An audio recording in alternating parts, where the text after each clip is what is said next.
మీరు బాగా ఫామ్లో కనిపిస్తున్నారు ఏదైతే కంటెంట్ రిలీజ్ అయిందో ఆ కంటెంట్లో చూస్తూ ఉంటే. ఫస్ట్ అనూప్ గారు మీరు చెప్పండి, ఈ ఫిలిం స్టార్ట్ అవ్వడానికి రీజన్ మీరు అంటారు? ఫ్లాష్ బ్యాక్ అంటారు కదా, ఒక ఫ్లాష్ బ్యాక్ ఉంది యాక్చువల్లీ. ఓకే.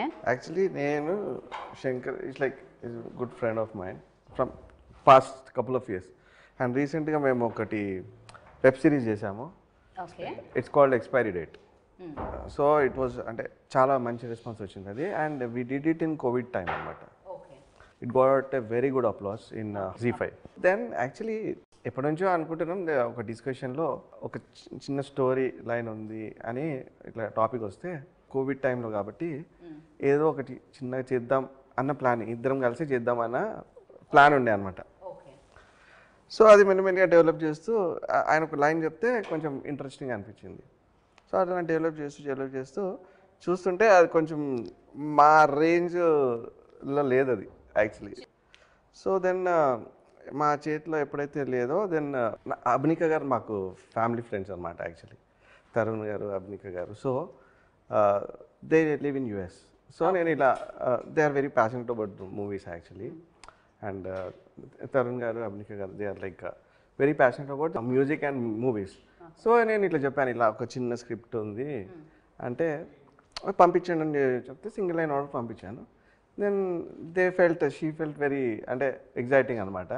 ఆ సపోర్ట్ కొరకు వాళ్ళ దగ్గరికి వెళ్ళాల్సి వచ్చింది మేము.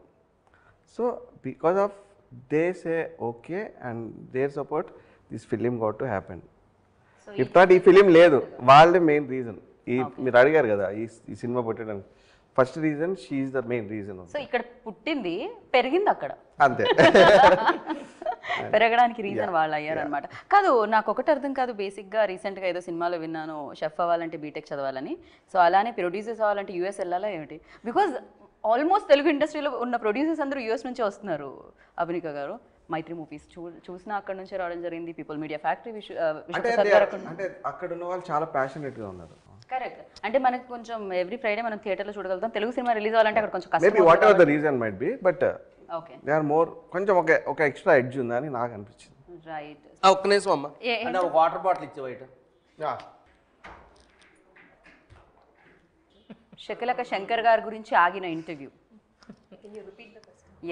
ఎన్నెన్నో అద్భుతాలే ఆగిపోయినాయి. నా ఎంట్రీదే ఉంది. ఓకే. సో అభినిక గారు ఏంటిది అంటే యూఎస్ వెళ్ళాలా ఫస్ట్ ప్రొడ్యూసర్ అవ్వాలంటే? లేదు, there is nothing like that. యాక్చువల్గా స్టోరీ లైన్ ఫస్ట్ నాకు అనూప్ గారు నెరేట్ చేశారు ఒక 10 minutesలో. And I like the story line, but I said horror films నేను చూడను యూజువల్గా. So I said horror is not my genre, వద్దు అన్న. But when I came to India, there was a full-bound script, and he said, even if you don't want to produce the film, just read the script ani. Once I read the script, I was hooked to the script, and I said, we'll do it అని చెప్పి ఇంకా తర్వాత rest is the movie. Cinema అయిపోయింది, release కూడా వచ్చేసింది, 21st కి మన ముందుకు వచ్చేస్తుంది. ఓ మంచి గోస్ట్. ఏంటి నందిత, లైక్ గోస్ట్ స్టోరీ వినగానే ఫస్ట్ ఆ ఎక్స్ప్రెషన్స్ ఎవరిస్తారు అంత అని ఫస్ట్ నందితనే గుర్తొస్తుంది. ఏం జరుగుతుంది? What's going on? మామూలుగా దేవుడు బ్లెస్సింగ్ అంటాము, గోస్ట్ల బ్లెస్సింగ్ ఎక్కువ ఉందా మీకు? అలా ఈ స్టోరీకి ఎవరు హీరోయిన్, ఎందుకంటే హీరోయిన్ సెంట్రిక్ అంటే it's a very important role అనమాట. ఎవరు చేస్తారంటే అందరు ఓటింగ్లో అన్ని ఓట్స్ నందితకే పడ్డాయి. లిటరలీ గోస్ట్ స్టోరీ అనగానే ఫస్ట్ వచ్చే పేరు నందిత అవుతుంది. అది ఇందాక అందుకే అన్నాను. అలాగని ఆవిడ దెయ్యంలాగా ఉంటుందని నోట్లు పడలేదండి. ఆవిడ కరెక్ట్ కథకి ఆవిడ నేనే తప్ప అనలేదు. కానీ నిజంగా గోస్ట్ గా పర్ఫార్మెన్స్ అది డెఫినెట్ గా అది ఎక్కువ. కానీ గోస్ట్ అని పేరే కానీ ఎంత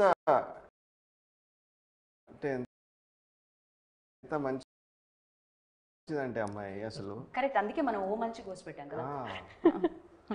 ఆ క్యారెక్టర్ చేయాలన్నా it's not easy. She has that right.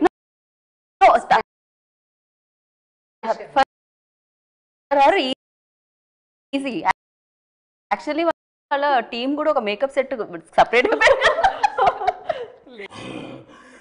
అంటే ఒకసారి క్యారవాన్ ఎవరు సడన్ గా ఆ స్టాప్ అమ్మా కంట్రోల్ తల్లి కంట్రోల్ అంతేనా? లేకపోతే ఆవిడ ప్రైవేట్ స్పేస్ లోకి మీరు వెళ్ళడం వల్ల అలా వస్తుంది?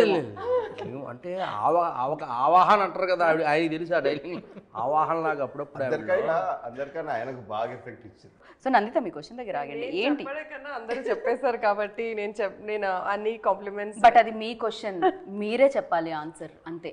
అంటే అందరూ ఎంత ఈజీగా చేసే